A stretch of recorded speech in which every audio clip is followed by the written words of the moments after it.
नमस्कार, जय श्री राधे। स्वागत है आपका अपने यूट्यूब चैनल निकुंजम पर। आज हम निर्जला एकादशी के बारे में जानकारी प्राप्त करेंगे, जो कि सबसे बड़ी एकादशी है। हम जानेंगे इस एकादशी का महत्व क्या है और इस एकादशी को करने का तरीका क्या है। निर्जला एकादशी व्रत ज्येष्ठ मास की शुक्ल पक्ष की एकादशी को आता है।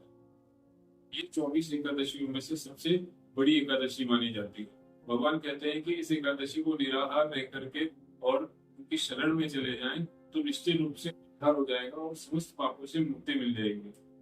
निर्जला एकादशी की विशेष बात यह भी है कि निर्जला एकादशी का व्रत करने वाले मनुष्यों के पास यम के दूत नहीं आते हैं, बल्कि पीताम्बरधारी भगवत पार्षद उन्हें भगवत धाम ले जाते हैं। और जो भी व्यक्ति अपने जीवन भर में सुमेरु पर्वत के समान अगर पाप कर दे तो वो भी इस एकादशी के प्रभाव से भस्म हो जाते हैं। ऐसा प्रभाव इस एकादशी का है।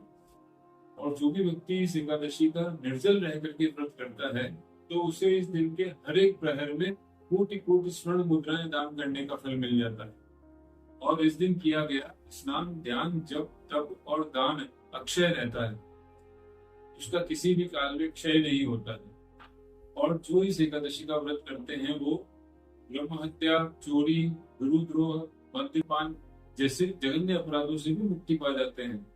जिन्होंने शम दम दान में निवृत्त होकर के ये व्रत किया है और श्री हरि की पूजा और रात्रि जागरण किया है, उन मनुष्यों की बीती हुई 100 पीढ़ियां और आने वाली 100 पीढ़ियों को भगवान वासुदेव निश्चित ही भगवत धाम पहुंचा देते हैं।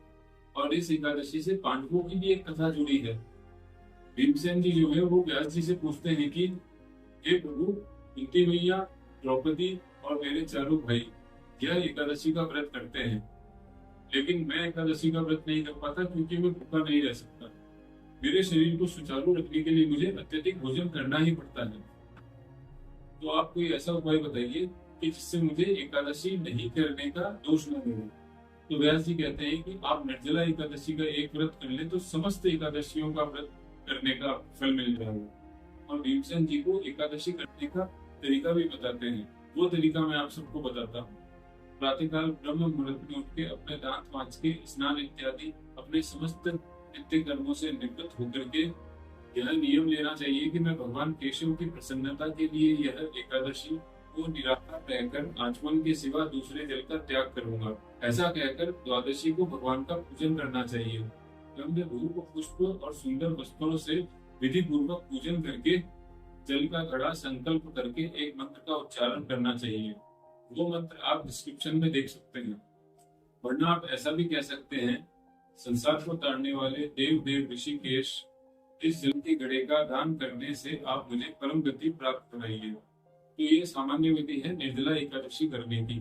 और आपको और भी कहीं भी अलग अलग प्रकार की विधियां मिल जाएगी। अब जो आपको आचार्य, जो आपके गुरुजन, जो आप फॉलो करते हो वो आपको आदेश करें, उस तरीके से व्रत को कर सकते हैं। कोई समस्या नहीं है। ये तो सारी वो बातें थी जो निर्जला एकादशी लोग करते हैं, उसका फल क्या है, उसका महत्व क्या है। अब एक बात ये भी है कि जो लोग निर्जला एकादशी का व्रत नहीं करते हैं उनके लिए शास्त्रों में क्या कहा गया है। शास्त्रों में ये कहा है कि निर्जला एकादशी के दिन जो भी व्यक्ति अन्न पाता है वो इस जन्म में चांडाल के समान होता है और मरने पर निश्चित ही दुर्गति को प्राप्त होता है।